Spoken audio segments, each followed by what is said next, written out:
What's going on, guys? Today I'm back with another hat format replay review for you guys. If you're interested in sending in your hat format replays, you can go down to the video description and find all the information on how to go about sending those in. Anyways, the matchup I have for you today, we have Jacopo 2408, who's going to be on, I believe, pure Evol, versus Spaghetti Meatballs, who is going to be on Infernity. And I think they already did the rock, paper, scissors, and Spaghetti Meatballs did win the rock, paper, scissors, and we'll get to start this one out. Opening hands, we see Lance, Westlow, NAWCQ, Evo Diversity, and Evo Singularity. And on the other side, we see Soul Charge, Lance, Barrier, Lance, and Dark Grepher. So all right, opening hand from Spaghetti Meatballs. If they can draw into a dark, it would be really, really solid here, but we will see what they draw. And speaking of which, here they do get to draw for turn. Getting a copy of Archfiend Hyrus, not exactly the best draw here, but it is a dark, so they can at least get the ball rolling and set up some cool stuff with Soul Charge, I would assume. And so here they are going to start out by summoning Grepher and discarding the Archfiend Hyrus, sending a copy of Archfiend here. After that, attempting to activate the Hyrus, but one thing to note with the Hyrus is it won't get its effect when sent for cost, because it has to be sent specifically by a card effect or like destroyed, I believe it is, by battle. So they shouldn't be searching here. Here they added Palabyrinth. Hopefully they catch it, or if not, hopefully, it doesn't become relevant in this exact situation, but we will see how that actually plays out. Sometimes small stuff like that can be overlooked, but it's important to note. Here, it looks like Spaghetti Meatballs is going to set a bunch of back rows, set the Palabyrinth, and they are going to go for Soul Charge here, this time summoning the Hyrus and the Archfiend, paying some life points, and here Archfiend will trigger to add a copy of Necromancer. From here, overlaying the 2/4s for a copy of Lavalval Chain, detaching the Archfiend, sending a Street Patrol, using Street Patrol to special summon the copy of Necromancer effect to bring back the Archfiend. Archfiend can then trigger to add, I guess they're going to think here, adding a copy of Launcher, which they're going to activate. Next, overlaying the 2/3s into a Levier to bring back the Street Patrol. And from here, they're going to go for Diamond Direwolf, which is going to use its effect, I would assume, to pop, the Levier. Next, using the Launcher to summon back Archfiend and Necromancer. Using the Archfiend effect to add another copy of Archfiend, banishing the Street Patrol to summon a copy of Archfiend. Archfiend effect, this time adding a copy of Break, as they already do have the Barrier.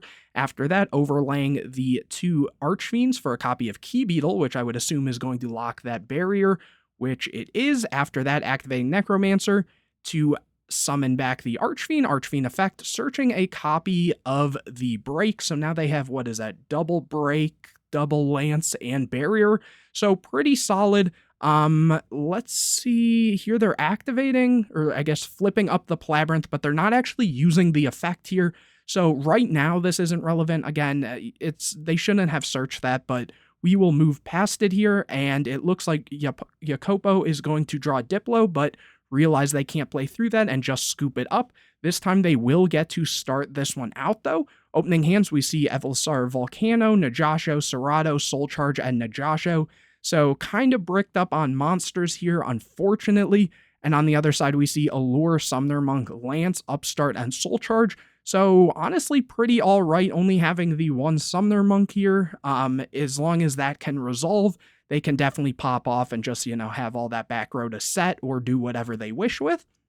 And here, Jacopo is going to get a copy of Gozen Match, which honestly is a pretty decent card against Infernity in some ways, because a lot of the Xyz and things that they need to go into are different types. For example, the Lavalval Chain is different attributes, I should say, because of like Lavalval Chain being a fire or Levier being a wind or stuff like that. Even the extenders and stuff tend to be different attributes and stuff. So here it looks like just setting that and going and summoning a copy of Serato. So not the strongest start, but we will see. Here, Spaghetti Meatballs draws into a copy of Tin Goldfish, which is very good.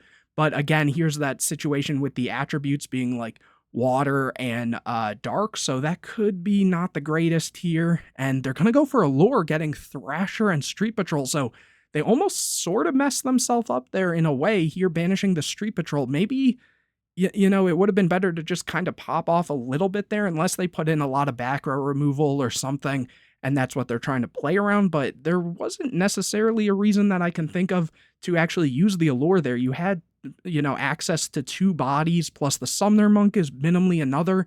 And, you know, if you were afraid of a breakthrough or fiendish or something, you do have, like, you already had the lance and stuff. So it seems a little weird here. They're going to summon the Thrasher. Gozen match is flipped here. They're going to go battle phase, run over the Serato. Main phase 2, it looks like setting the Lance. Over to Jacopo, who gets a copy of Evo Force. That's very strong. Normal summoning Najasho, and activating the Evo Force that says you contribute 1 volatile monster, special summon 1 Evolasaur from your deck. This is treated as a special summon by the effect of an Evolatile. So here they're going to summon a copy of Serato, which this will have its little attack boost, and then Najasho triggers that if this card on the field is tributed, you can special summon an Evolasaur monster from your deck. So here they should trigger that, getting a copy of Diplo, and because Diplo was summoned by the effect of an Evolatile, they can pop a spell or trap on the field, popping the Lance, and the Lance is chained, but it's not going to matter because they're going to take both Overlay into Dolka, and swing over the Thrasher here, over to Spaghetti Meatballs, who draws a copy of Archfiend Palabyrinth. And yeah, no, having to just scoop it up there, having Gozen plus, you know, 2 monster effect negates is very strong. But here we will be moving into a game 3 where Spaghetti Meatballs will get to start this one out. Opening hands, we see Evo Force, Evo Singularity, Evolatile Lagatsucho. Really like this card, MST, and a Maxi, which is very good against Infernity. And on the other side, we see Upstart Goblin, Armanite, Necromancer, Palabyrinth, and Soul Charge. So also a pretty solid hand from Spaghetti Meatballs, who will get to draw for turn here, getting the copy of Barrier, so that is one less card they will have to search throughout their combos. So let's see how they choose to play this out. Looking like they're going to start their turn with a copy of Upstart Goblin, drawing into a copy of Archfiend. Again, kind of in that weird situation where they're drawing into too many monsters, and they already had Soul Charge, so they could have probably done a lot off of that alone, just like quickly thinking about it. Here, they're going to normal summon the Armageddon Knight, sending a copy of Street Patrol, using Street Patrol, and the Maxi is going to be chained to that, summoning a copy of Archfiend, and here, Jacopo is going to get a copy of Westlow. After that, it looks like they're going to activate the Palabyrinth and set the Barrier and set the Soul Charge. After that, just going to pass turn. So honestly, here's the one thing I would think with this deck and against Evolatile in general. Evolatile, I talked about this when I made a deck profile on it. You need a lot of cards in deck for the most part, minus like Singularity and stuff. You do need a lot of your effects to go off because Volcano, the one that summons one of your Evolasaur monsters from graveyard, is very important to get into your Xyz plays, again, minus the Singularity. And Infernity is one of those decks that you could kind of play through Maxi a bit because there's not that many cards that can play through their board, especially once they have the Barrier and stuff set up. So maybe at that point it would have been worth almost giving your opponent a couple draws to minimally make like a Lavalval Chain and send something else to get the Necromancer on board, because at that point, you know, you could use the Necromancer, you give them one more draw, but at that point, you know, you have minimally a Barrier, a break, and, you know, you have a little bit of setup if they can't break it. Plus, or if you really wanted to combo off, you definitely had a lot of plays with the Palabyrinth and stuff like that as well. But maybe they didn't know it, so not wanting to really play into the Maxi, but now this Barrier won't be able to activate because of the Necromancer in hand, and this just kind of feels like a bit of a weak board. And not to mention, like, last time you did see the Gozen match, so if your opponent flips Gozen match, you know, you have to hope you have an out here. Like, Exciton won't get you out of if your opponent sets up a big board because it'll be a light. You can't use your Lavalval Chains, as I mentioned before, because of them being fire. So, and that's in the case where they do have the Gozen, which who knows, given they were going second, they might have sided them out. But let's continue on here. Here, Jacopo gets a copy of Book of Moon for turn, and they're going to go Blind MST, which they do hit the Barrier there. Here, Lagatsucho is summoned, which when this card's normal summon, you can send a Evolasaur monster from your deck to the graveyard, which is really strong with the Singularity here. That specifically, if you open these, it's basically just a kind of 1.5 card Xyz summon, because this says you can target an Evolatile monster and an Evolasaur monster in your graveyard, special summon an Evolazar Xyz from your extra deck, and if you do, attach those monsters to it as Xyz material. So really, really strong here. Here they're going to send a copy of that Serato, activate Evo Force, getting rid of the WCQ, and from here they're going to summon the Volcano, and Volcano is the one I mentioned, that when it's special summoned by the effect of an Evol town monster, you can target an Evolosaur in your graveyard and special summon that target, and it can't declare an attack. So here, summoning back the copy of Serato, and then from here, they're going to overlay for a copy of Logia, just such a strong card, going to battle phase, running over the Armageddon Knight, not running over the Archfiend because obviously they don't want to give them the Archfiend in rotation. After that, setting to back row and over to Spaghetti Meatballs, who gets a copy of Soul Charge here. And let's see what they do. They're going to think they're going to normal summon the Necromancer. Necromancer switches itself to defense, and here Jacopo's going to Book of Moon that. So turning them off of any potential plays with the Palabyrinth or anything like that. And from here, they're going to switch the Archfiend to defense and holding the Soul Charge here, not wanting to, say, bring back the Armageddon Knight. Though, obviously, we do have the Logia here that says when a monster or monsters would be normal or special summon or a spell or trap is activated, quick effect, detach 2 materials from this card, negate the summon or activation. And if you do, destroy it, but you don't really care because you do have the second copy. So again, just one of those situations where you probably could have played into that. Here, Jacopo gets a copy of Maxi for turn, which is going to be good for the follow-up. After this, they set the Westlow, and they're going to go to battle phase, running over the Necromancer, back over to Spaghetti Meatballs, who gets a copy of Summoner Monk, which is going to be normal summon, and switch it to defense, overlaying for a copy of Honor Arc, and here the Logia is going to activate to negate that summon. After that, Singularity is going to activate and summon, oh, little bit of misclicks there, going for a Logia and putting the Volcano and Lagatsucho under it. After that, Soul Charge is activated, and Logia is going to negate the activation and destroy it. Here, because the activation was negated, here Spaghetti Meatballs can activate the second copy of Soul Charge, again, just because the activation was negated. And it looks like Jacopo is chaining the Maxi to that. Here, they're going to summon the Necromancer, Arma Knight, and Archfiend, thinking if they want to go for more. And let's see what they do. They are going to go for 4. Okay, so paying a lot of life here, but this could be a very big swing in turn, activating the Armageddon Knight and the Archfiend, sending a copy of Street Patrol, and then adding a copy of Break, which they are going to set here off of that special summon. Jacopo draws a copy of Bottomless, overlaying for a copy of Direwolf, and activating the Direwolf to pop the set Westlow. Not really sure why they flipped up the break here, maybe just kind of showing what it was. Oh, here, they wanted to read it, my bad.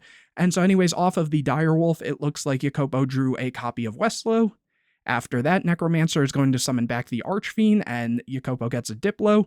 Archfiend activates, adding a copy of Break, and overlaying for a Key Beetle. Jacopo gets a warning. Oh, maybe not going for it. Looks like they're just thinking, so they put back the warning there.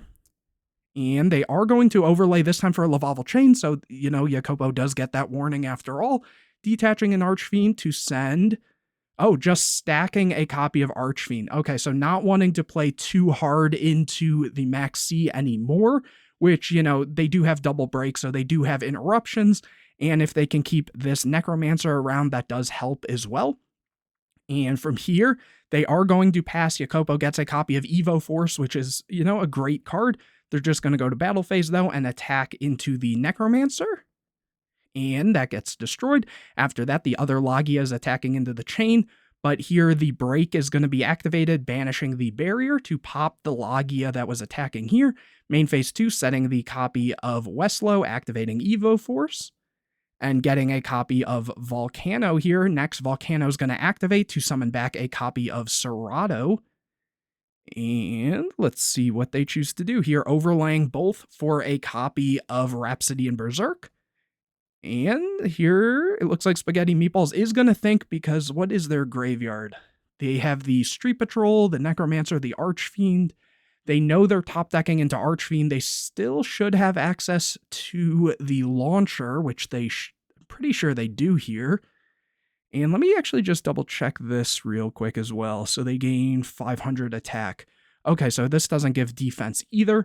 So Yeah, I feel like if they have one more break, there might be a reason to use it here just to keep your resources in graveyard. Specifically being like the Street Patrol and maybe even like the Archfiend or Necromancer here. Though again, they will have like instant access to launcher, so maybe they're more afraid of the back row in this case. So allowing this Rhapsody to actually resolve, which it looks like they are, and they're going to banish the Archfiend and Necromancer here. Interesting play, because, yeah, that's only one Archfiend. They're top decking one. It's kind of a rough situation to be in and what you actually banished there. But anyways, it looks like Jacopo's going to set 2 back row. And they are going to use the break in end phase. And luckily here, hitting the warning, because that would have been really, really good. Top decking that Archfiend, special summoning it, using the effect. But, you know, Bottomless is activated to that. They still do get the search here, though. Getting a copy of Necromancer here, using the Lavalval Chain to send a copy of Archfiend, and then from there, they are going to normal summon the Necromancer, use the effect, bring out the copy of Archfiend here, Archfiend effect to get the 3rd copy of Break, I think it is, going to battle phase and running over the copy of Rhapsody and Berserk. Yeah, they chose not to equip it, by the way, probably because they knew that at that point the break was still around. So if they equipped it, they would have just lost extra bodies there. And in terms of the play here, going for the break, okay, so that was the 3rd Archfiend, and it's to be assumed that they only play 2 Necromancers because that's like the common ratios. So yeah, I guess that was pretty much all they could do there. Here over to Jacopo, who gets a copy of Diplo, so not looking too good, honestly. And here attacking, trying to attack over the Necromancer here, and Break is going to banish Break to pop the Logia, so looks like they will just set a Diplo, and over to Spaghetti Meatballs, who gets a copy of Chalice, so they are in a very commanding position right now. Going into battle phase, attacking over the Diplo, Lavalval Chain attacking in, setting the Chalice, and over to Jacopo, who now gets a copy of Evo Singularity, so that is a very good card to potentially put them back in the game a little bit here. Especially given that Spaghetti Meatballs is only on 3,000 life, but it's still going to be an uphill battle here, setting the Diplo and the Singularity over to Spaghetti Meatballs, who gets a copy of Instant Fusion. That's like perfect here, and it looks like Instant Fusion's activated, Singularity is chained to that, summoning a copy of Solda, and attaching, what was that, the Diplo and Westlow here, and from Spaghetti Meatballs, they're going to summon a copy of the Camion Wizard. And Jacopo's thinking a second here, overlaying for taking a second to think, going for a Rhapsody and Berserk of their own. Okay, really taking some time to think here. Solda is going to answer that. This card says cannot be destroyed by card effects while it has material. When your opponent special summons a monsters, except during the damage step, you can detach a material from this card, destroy that monster. And Chalice is going to be chained to that. Which this, yeah, they're just basically just negating this effect, so this will resolve here using the effect twice, banishing double Maxi is interesting. Oh, nope, double, banishing Westlow, and I believe that was the Lagatsucho there, which it was, so actually just banishing those 2 in case there is like a, 3rd copy of Singularity somewhere in the deck, and so here, after that, Necromancer is going to bring back the Archfiend. Archfiend is going to trigger, adding the launcher, which actually, now that I think about it, the turn prior, they didn't use the launcher, huh? So but they didn't really have much in graveyard at that point, I believe. Though, okay, so still having the launcher for late game is actually kind of good there, at least to get more bodies on board. Here, the Rhapsody has to specifically attach to an Xyz, so I kind of missed what they attached to, but hopefully it is on that Lavalval Chain. Going to battle phase, attacking into Solda. Oh, no, looks like they did kind of mess that up here, so they were just kind of swapping it over here, going on the Lavalval Chain, which is going to be at 3,000, and they're just crashing it to get the big body off the board, plus it still had a material, so that is really strong there. And after that, the Archfiend is going to attack over the Diplo, and they're leaving this in hand, not really much they can top deck into, not like they're top decking into another Archfiend, so no reason to just put that down here, and they don't even have like Infernities and Graves, so not really a big deal there. And now that I think about it, going for the Camion Wizard, maybe they're not on a level 3 target, but they probably, if they were, they could have gone for something like a Levier to then bring back another Archfiend to then have more potential plays with the launcher here. But anyways, Jacopo is going to get a copy of Westlow here, so very grindy game setting that. Ooh, here Spaghetti Meatballs gets a copy of Emptiness, but they are going to go Battle Phase running into that Westlow. Westlow is then going to summon a copy of Volcano, and Volcano triggering here to summon Serato. I forget how Volcano misses timing, but I know this is one of those cards that does miss timing. Again, I completely forget what it is exactly that makes this one miss timing. Maybe it's just when it's triggering. But regardless, here summoning the Serato, I guess. And then it looks like Spaghetti Meatballs is going to set that Emptiness.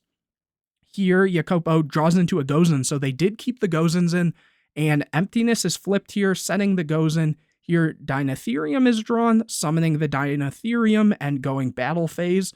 Gozen match is going to be activated. Here, the Dinotherium is sent. Obviously, Spaghetti Meatballs is going to keep Dark Monsters. The Emptiness goes, the Archfiend attacks over the Serato. Here, Jacopo gets a copy of Najasha, which they can set very high defense here, which is good. Spaghetti Meatballs gets a copy of Foolish. Archfiend over the Najasho, obviously because of the boost and setting that Foolish. Jacopo gets a copy of Soul Charge, which is very good here, especially with how much life they have. And it looks like Spaghetti Meatballs does scoop it up, so Pure Evol does end up taking it. A little interesting plays from both players in terms of that game 3, but that was a grindy, cool game. You guys can let me know if you enjoyed this video. If you did, make sure to leave a like on it, comment any questions or videos you want to see in the future, subscribe to the channel, hit the bell to get notified anytime I put a new video out, share this video with your friends, and don't forget to go down to the video description to find out how you can send in your hat format replays. And even if you lost the match, but you felt the deck you were on was cool, or the deck your opponent was playing was cool, still send it in. I'm sure a lot of people would like to take a look at it. But anyways, guys, I will see you in the next video.